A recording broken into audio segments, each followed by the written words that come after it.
అందరికీ నమస్కారం. Welcome to it's you TV. ప్రస్తుతం మనతో పాటు ఉన్నారు ప్రముఖ వాస్తు జ్యోతిష్య పండితులు చేబిఎం కిరణ్ శర్మ గారు. గురుగారితో మాట్లాడి మనకున్న సందేహాలన్నింటినీ కూడా నివృత్తి చేసుకునే ప్రయత్నం చేద్దాం. అంతకంటే ముందు ఇటువంటి ఆధ్యాత్మికపరమైన వీడియోస్ కోసం ఇప్పుడే మన ఛానల్ని సబ్స్క్రైబ్ చేసుకోండి. నమస్కారం గురుగారు. శుభనాన అఖండ ఐశ్వర్యవతి భవ. గురుగారు, శ్రావణ మాసం వచ్చేసింది. అందరు కూడా లక్ష్మీ పూజకి ఎంతో ప్రాధాన్యత ఇస్తారు, ఖచ్చితంగా చేసుకుంటారు, ఉన్నవాళ్ళు లేనివారు ఎవరైనా. ముఖ్యంగా వ్యాపారస్తులు ఎవరైతే ఉన్నారో, షాప్స్ కానీ బిజినెస్ మెన్ కానీ, వీళ్ళందరూ కూడా ఏ విధంగా లక్ష్మీ పూజ చేసుకుంటే అమ్మవారి అనుగ్రహం వాళ్ళ పట్ల కలుగుతుంది? వ్యాపారస్తులు మనం చెప్పక్కర్లేదు, వాళ్ళు మనకంటే ముదుర్లు, చాలా ముందుంటారు వాళ్ళు. మనకు ఒక వీడియో తీసుకెళ్ళి వ్యాపారస్తులు పెడితే ఏం లేదండి, పొద్దున్న ఈ నీళ్లు పెట్టాలండి, పొద్దున్న ఈ పాలు పెట్టాలండి, పొద్దున్న ఈ ధూపం పెట్టాలండి, పొద్దున్న నిమ్మకాయ పెట్టాలని వాళ్ళు చెప్తారు మనకి. ఒక్కొక్క వ్యాపారి దగ్గరికి వెళ్తే ఒక్క రకంగా చెప్తారు. ఇంకా మీకు క్లారిటీ వీడియోలు కావాలంటే మీరు కొద్దిగా మనం ఎవరిని మార్వాడీస్ ఉంటారు, ఈ వాళ్ళని ఒకటి. తర్వాత మీరు మనకి భాగ్యనగరంలో బేగం బజార్ ఒక దగ్గర ఉంది, బేగం బజార్. అక్కడ వెళ్ళి వ్యాపారస్తులు కండి, ఒక్కొక్కళ్ళు ఒక తీరుగా పూజలు చేస్తారు వాళ్ళు. ఒక్కొక్కళ్ళు ఒక తీరుగా పూజలు ఉంటాయి వాళ్ళకి. మరి బాగా కలిసి వస్తుంటే వ్యాపారంలో కలిసి రావడం అనేది నిబద్ధత, నియమం, నిబద్ధత. అసలు వ్యాపారం అనేది తప్పకుండా అబద్ధం ఆడాల్సిందే. అబద్ధం ఆడితేనే వ్యాపారం చేయగలుగుతాం. ఇది కలి ప్రభావం. కలియుగంలో ధర్మం అనేది ఒకటే పాదంలో ఉంటుంది, అది గ్యారెంటీ తెలుస్తుంది. తప్ప అబద్ధం ఆడాలి. కానీ అబద్ధం అనేది అవతలి వాళ్ళని సర్వనాశనం చేసేది అబద్ధం ఉండకూడదు. ఇప్పుడు సపోజ్ మీరు జాతకం అడిగారు, మీ జాతకంలో సపోజ్ మీకు పెళ్ళి కావాలి మీకు, కానీ పెళ్లి కంటే ముందు మీ నాన్నగారు మీ అమ్మగారు మీరు వచ్చారు సపోజ్ జాతకం దగ్గరికి. టక్క జాతకంలో కనపడింది సప్తమల రావు ఉన్నాడు, అమ్మ ఆల్రెడీ పిల్ల ఎఫ్ఐఆర్లో ఉంది, ఎట్లా చెప్పాలని భయం నాకు. మరి అప్పుడు నిజం చెప్పాలి, మీ నాన్న వాళ్ళ ముందు అబద్ధం చెప్పాలా అంటే అప్పుడు ఎలా చెప్పాలి నేను? ఏమంటే మీ అమ్మాయి జాతకంలో బాగుందండి, కరెక్ట్ ఉంది, కానీ ఈ అమ్మాయి ఇంకొకరు లొంగిపోయే అవకాశం ఉంది, కాబట్టి జాగ్రత్తగా ఉండని చెప్పాలి. ఆల్రెడీ మీరు లవ్లో ఉన్నారని తెలిసింది మనకి. ఇప్పుడు మీ నాన్న వాళ్ళకి ఎలా చెప్పాలి నేను? అబద్ధం ఆడుతూ నిజం చెప్పాలంటే అంటే మీ అమ్మాయి ఇంకొకరు ట్రాప్లు వెళ్ళి, అంటే మీ అమ్మాయి మంచిదే కానీ ఇంకోటి లాగేసే అవకాశం ఉంది, జాగ్రత్త పడండి అని చెప్పాలి. అబద్ధమేగా. అలాంటి అబద్ధం ఆడడం తప్పేం లేదు. అంటే సమయ సందర్భాన్ని బట్టి అబద్ధం ఆడంలో అవతలి వాళ్ళకి ఇబ్బంది కలగ కూడా. అందుకే అంటాడు రామాయణంలో సత్యం వద ప్రియం వద అని చెప్పేసి ఒక డైలాగ్ ఉంటుంది. సత్యం భ్రూయాత్ ప్రియం భ్రూయాత్ అని. ప్రియమైనది ఒక్కొక్కసారి అవతలి వాళ్ళకి ఇబ్బంది కలిగినటువంటిది అసత్యం అని చెప్పిన తప్పు కాదంటాడు. అప్రియమైన అవసరమైనప్పుడు అవతలి వాళ్ళకి ఇబ్బంది కలిగినటువంటిది అసత్యమైన ఇబ్బంది లేదు. సత్యం భ్రూయాత్ ప్రియం భ్రూయాత్ అని ఒక సూత్రం ఉంది రామాయణంలో. దానికి ఉదాహరణగానే ఎందుకు వచ్చింది ఆ మాట అంటే, మనకి సుమంతుడు తీసుకెళ్తుంటాడు ఎవరిని, రాముల వారిని. ఆయన తండ్రి పడిపోతాడు, తల్లి చెప్తుంది కైకి అంటది, నువ్వు వెళ్ళిపోమని చెప్పాడు మీ నాన్న నిన్ను, ఇది నా కోరికలు చెప్పగానే తండ్రి వచ్చి పిలుస్తుంటాడు, నాన్న రామ రామ అని పిలుస్తాడు. అప్పటికి లక్ష్మణుడు సీతమ్మ రథం ఎక్కేతారు, పరిగెత్తుంటారు స్పీడ్గా. ఆ గుర్రపు డెక్కల సౌండ్లో వెళ్తుంటుంది బండికి. వెళ్తున్నప్పుడు రథసారి చెప్తుంటాడు, నాయన మీకు వినబడుతుంది కదా నాన్నగారు పిలుస్తున్నారు అంటాడు. నాకు ఈ యొక్క బండి వేగంలో ఈ డెక్కల చప్పుట్లో నాన్నగారు చెప్పే మాట నాకు వినబడట్లేదు, బండి పోని అంటాడు. అంటే అక్కడ అసత్యం ఆడినట్టుగా. కానీ ఆయన ధర్మాన్ని కాపాడడానికి ఆయన ఒక మాట ఇచ్చాడు, ఆ ధర్మాన్ని నేను కాపాడాలంటే తప్పకుండా అడవికి వెళ్ళాలి. ఇప్పుడు ఆయన మాటలు నాకు వినబడ్డాయని చెప్పి వెనక్కి వెళితే నన్ను బోధార్చి మళ్ళీ ఇంట్లో ఉంచేస్తాడు. కాబట్టి ఆయన ఇచ్చినటువంటి ధర్మం నాశనం అయిపోతుంది. కాబట్టి ఆయన రాజు, ఆయన మాట నిలబడాలంటే నేను దాన్ని పాటించాలి. కాబట్టి తప్పకుండా నేను వెళ్ళిపోవాలి. కాబట్టి ఈ డెక్కల చప్పుల్లో నాకు వినపడలేదు, నాన్నగారు పిలిచింది, నువ్వు ముందుకు పోని అంటాడు. ఎంత క్లారిటీ చూడండి. అలా దానికి ఆ పాట వచ్చింది, సత్యం భ్రూయాత్ ప్రియం భ్రూయాత్ అనేటువంటి అక్కడ వచ్చింది. అంటే అవతల వాళ్ళకి ఇబ్బంది కలిగించినటువంటిది. మరి తండ్రికి ఇబ్బంది కలిగి అంటారు, తండ్రికి ధర్మానికి ఇబ్బంది కలగల. ధర్మమే ప్రధానం, వ్యక్తి ప్రధానం కాదు, ధర్మమే.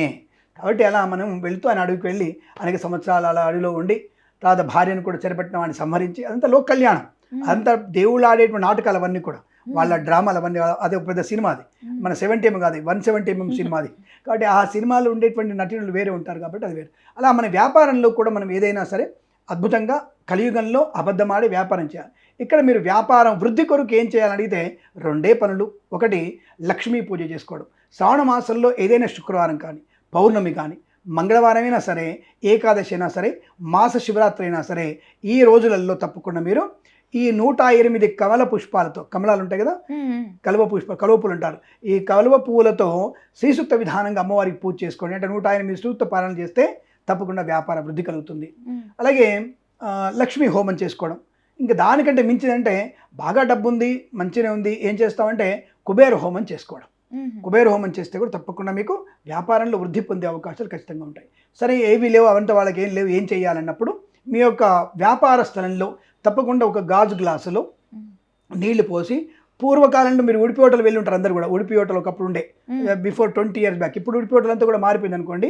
అప్పుడు ఉడిపి హోటల్లో ఆ దేవుడి పటాలన్నిటికీ మంచి మల్లెపూలు, బ్రహ్మాండమైన మల్లెపూలు, ఫ్రెష్గా ఉండే మల్లెపూలు వేసి అసలు అన్నిటికీ బొట్లు పెట్టి మంచి దీపాలు వెలుగుతుంటాయి, బ్రహ్మాండంగా ఆ దీపాలు వెలుగుతుంటాయి. అప్పటి కాలంలో ఒక దీపం ఉండేది, కరెంటు దీపం, ఇలా పైకి వచ్చి ఎగిరిపోతుండేది. అవి ఎంత పొడుగు దీపం ఉండేది, కరెంటు దీపం అది. అవి కూడా ఉండేవి, టక్ టక్ టక్ వచ్చి ఇట్లా వచ్చి వెలుగుతూ ఉంటుంది అది. ఆ దీపాలు పెడుతూ మంచి అగరబత్తి, అసలు ఎంత అక్కడ హోటల్కి వెళ్ళాలంటే ఆ చుట్టుముట్టు వెళ్తుంటే అగరబత్తి, ఇక్కడ ఉడిపి హోటల్ ఉంది, ఇక్కడ పోదాం అంటారు, అంత వాసన వస్తుంది. అది ధూప్ స్టిక్ పెడతాడు వాడు. లోపలికి వెళ్ళగానే మంచి మసాలా దోశ వాసన, మంచి ఇడ్లీ వాసన. అసలు ఎక్కడ కూడా అశుచి లేనటువంటి, అసలు ఇంత అశోచం ఉండదు అక్కడ.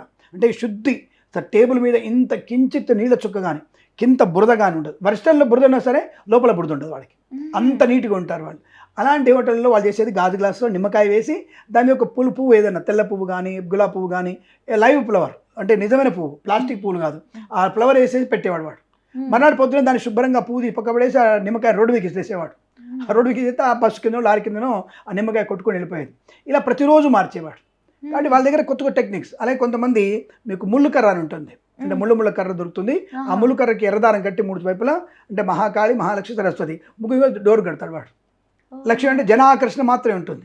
ఎవరు లోపలికి వచ్చిన అందరూ కూడా మీ భోజనం బాగుందండి, మీ టిఫిన్ బాగుందండి, మీ వ్యాపారం బాగుందండి, మీ పప్పు బాగుందండి, మీ యొక్క రాగానే టెక్నాలజీ బాగుందండి, అంటే ఆకర్షణ మాత్రం ఉండదు, వికర్షణ ఉండదు.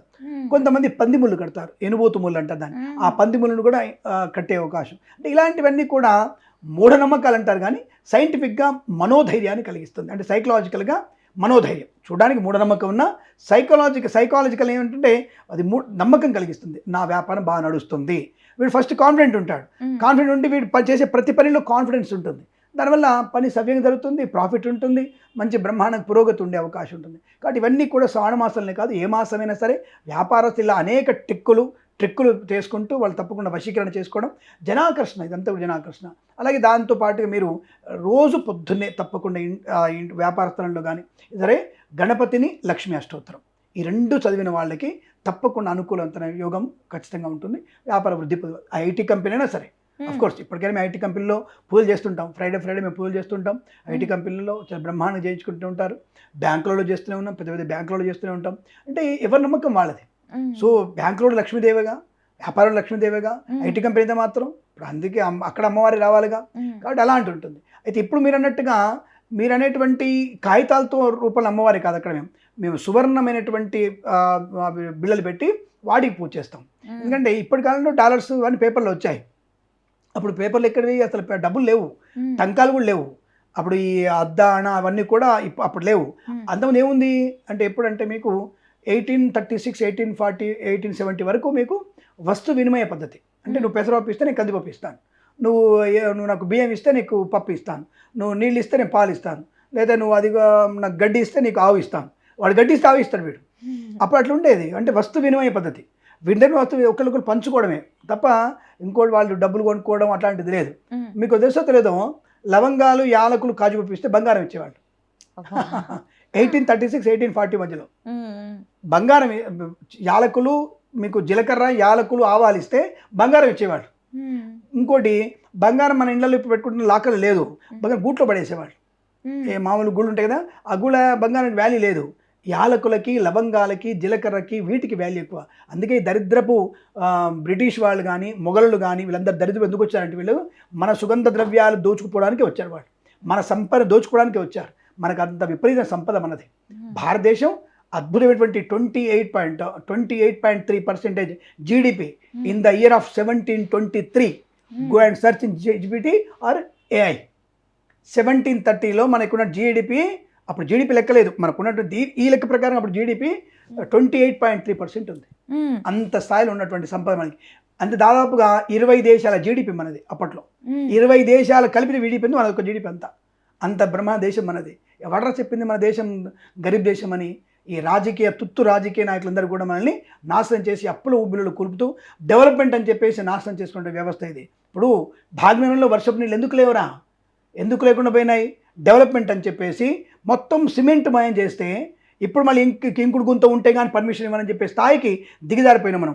అప్పుడే నువ్వు ఇంకుడు గుంతలో ఒక ప్లాంట్ కడితే సింగపూర్ వెళ్ళారు మన వాళ్ళు, వెళ్తారు వీళ్ళు సంవత్సరానికి 20 మంది వెళ్తారు సింగపూర్కి మన డబ్బులు దుబ్బడానికి. ప్రజల డబ్బులు నాశనం 20 మంది వెళ్తారు.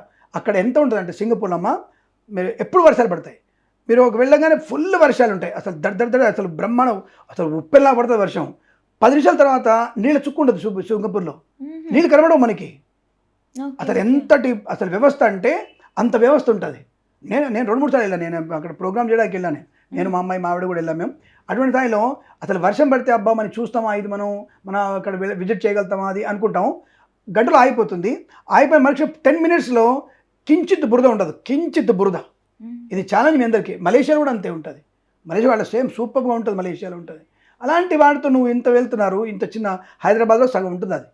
అంత పెద్ద అద్భుతమైనటువంటి దాంట్లో మరి మన రాజకీయ నాయకులు, మన వ్యవస్థ, మన ప్లాస్టిక్ వాడడం, మన దరిద్రం, మన దౌర్భాగ్యం, ఇవన్నీ కూడా అంటే కడుపు నుంచి కూడా కాలు మీద పడుతుంది. అంటే నేను అదే మీరు అడిగేటువంటి వ్యాపార డెవలప్మెంట్కి అడిగే ప్రశ్నలన్నీ కూడా ఎటో సామాజికమైనటువంటి విషయాల్లోకి వెళ్తాను నేను. అంటే ఇదంతా వ్యాపారమే, ఇది కూడా వ్యాపార వృద్ధి చేసుకోవడానికి ప్రయత్నంలో మీరు ముందుంటే సక్సెస్ఫుల్గా ఉంటుంది. ఇలాంటివన్నీ కూడా చిన్న కిటుకులు అంతే. కాబట్టి ఆయా ప్రాంతాలు కొంతమంది రూపాయి బిళ్ళలు కట్టి కచ్చకాయలు కట్టేసి డోర్ కడతారు. ఇప్పుడు నేనున్నాను, నన్ను అడుగుతారు, యంత్రం అడుగుతారు, కుబేర యంత్రము, జన వశీకరణ యంత్రం అడుగుతారు, మేమే తయారు చేస్తాం. మేము జన వశీకరణ యంత్రాలు కానీ, కుబేర యంత్రాలు కానీ, వ్యాపార వృద్ధి కోసం గవలకి పూజ చేసి ఇవ్వడం కానీ, ఇవన్నీ కూడా నేను కూడా చేస్తాను. నేను ఇవ్వడానికి నేను జోక్ చెప్పట్లే, అది మేము తయారు చేస్తాం. But it will take 11 days పూజ ఉంటుంది దానికి, మేము పూజ చేసి ఇస్తాం మేము. అలా అంటారనమాట. అలాంటివన్నీ కూడా ఈ శ్రావణ మాసాలు చేసుకుంటే ఎక్కువ విశేషంగా లక్ష్మీప్రదంగా ఉంటుంది. కార్తీక మాసం వల్ల మన వ్యాపారం వృద్ధి పొందుకునే అవకాశాలు బలంగా ఉంటాయని చెప్పవచ్చు. ఖచ్చితంగా గురుగారు, ధన్యవాదాలు. సర్వే జనా సుఖినో భవంతు, అఖండ ఐశ్వర్యమస్తు.